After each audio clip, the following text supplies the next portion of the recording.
already a new year. I can hardly believe it. But this is a time where a lot of people will make new goals for themselves.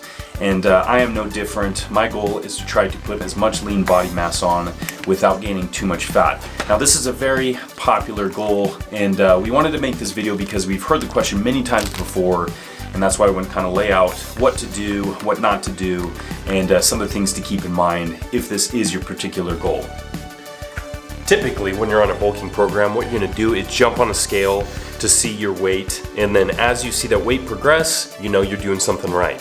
But if you're trying to stay as lean as you can while building that muscle mass, you're going to have to know something more than just what it says on the scale. You're going to have to know your body composition. There's a few ways to do this. One is the skin fold test, which is using the calipers, and although that might not be precise, it's a pretty good and cheap way to check your body fat percentages relatively easily. But if you want it really cheap and really easy, well, circumference measurements can be a good way, and also some pictures too, so that way you see your progression from day 1 to, let's say, day 30. And the circumference measurements are really going to tell you where you're putting on that size, whether it be your shoulders, your arms, your legs, or maybe your waist. So tracking your progress is very important. So we got the measurements. Now what? Well, next we need to find out how many calories you need to make sure you're putting on that lean body mass. Now you can do your BMR, which is your basal metabolic rate, and that's essentially describing how many calories your body needs while at rest. But since you're not going to be at rest, you need to find out how many calories you're burning throughout the day.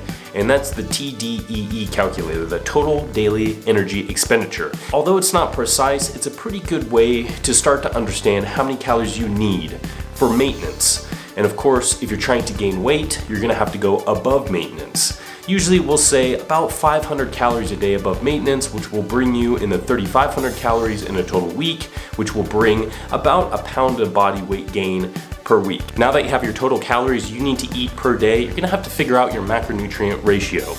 Macronutrients are fats, carbs, and proteins, and the percentages are gonna fit within your total calories. Now this can be a little bit of a trial and error, but making sure you track what you eat and the percentages you have are really gonna tell what works best for you. But another issue can be sometimes it's a little hard hitting your total calories and your macronutrients throughout the day. My girlfriend actually has the goal of putting on as much lean body mass as possible while staying lean, and she has a hard time hitting her macros and calories throughout the day. So along with your breakfast, lunch, and dinner, you're gonna need to supplement on snacks in between those meals to make sure you're feeding your body as much nutrition as possible. Thankfully, our friends over at Perfect Keto sent over these bars. They have great ingredients, they have good fats, full of fiber and protein to make sure we're always hitting not only our macronutrients, but also our calories too. So all that being said, I think it's time to grab some food. So we just made it to the grocery store. We're gonna be shopping, getting some bare essentials, really talking about some of the foods that are mainstay in my bulking eating plan, and also some of the things you keep in mind too. So it's pretty packed in here as you can see, but we're gonna be making our way through and get some goodies. Oh, yeah. Your macronutrient intake is going to really dictate what food you buy and what food you eat. Obviously, if you have a higher percentage of fat in your macronutrient split, you're going to want higher fattier foods. So let's say steak and salmon, avocados, you're going to be introducing that a lot throughout the day. But if you're backing off a little bit in fat, then what you want to do is get a little bit more lean meats like chicken, turkey, and things of that nature. So I do about a 40-40-20 split, which is 40% protein, 40% carbs, and 20% fat. So my fat content's a bit lower, but if you change your carbs into a lower percentage and your fats in a higher percentage, obviously you're going to be having a little bit higher fatty foods throughout the day rather than just only a couple times. So you want to really make sure you shop accordingly to your not only calories, but also your macronutrient breakdown and ratios too. Sweet potatoes, an excellent source of complex carbohydrates, and of course you add this along with your meats and also some more vegetables to make a complete meal. One with all natural, healthy ingredients, and you can't forget greens.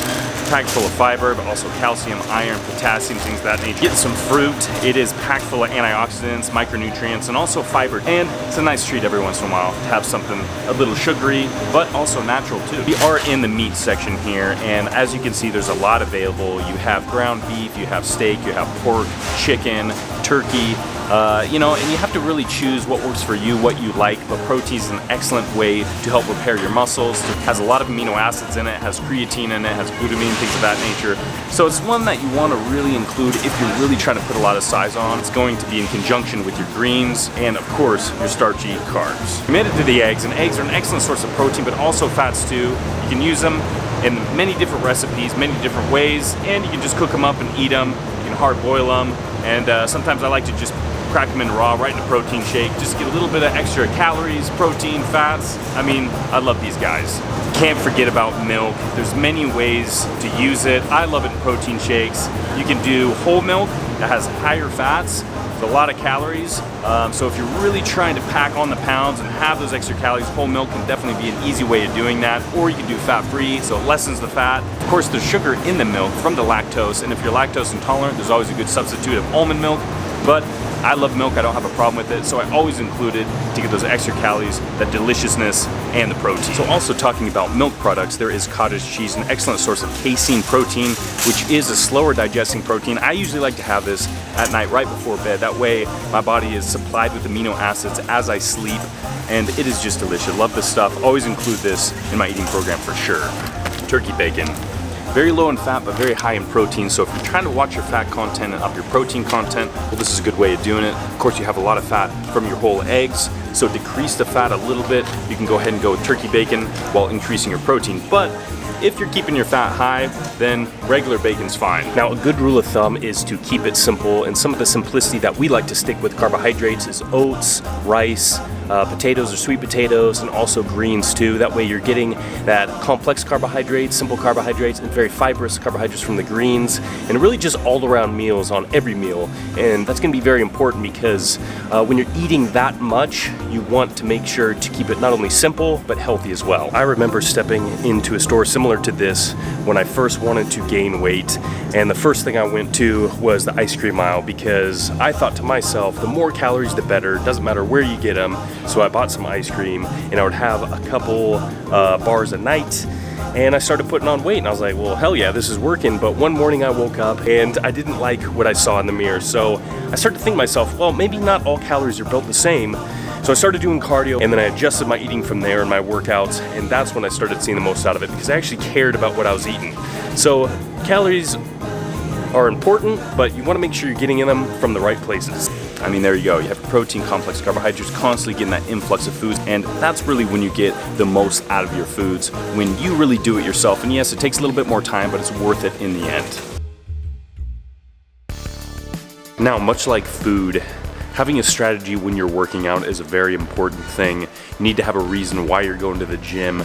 And one thing to remember is that compound exercises are really the best bang for your buck. So if you're increasing the amount of calories you're having, the protein, the carbs, the fats, you're having all that fuel into your body, you're gonna need to work out and to use that to make sure the body is actually putting it to good use. And that's why compound movements are very important to include in your workout program.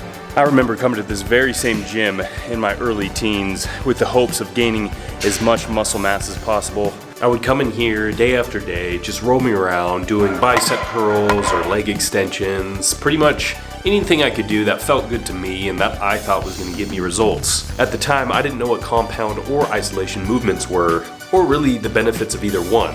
Now I know compounds take priority over isolations, especially if you're trying to gain that quality muscle size and strength. Only after that you can supplement on isolation exercises and movements.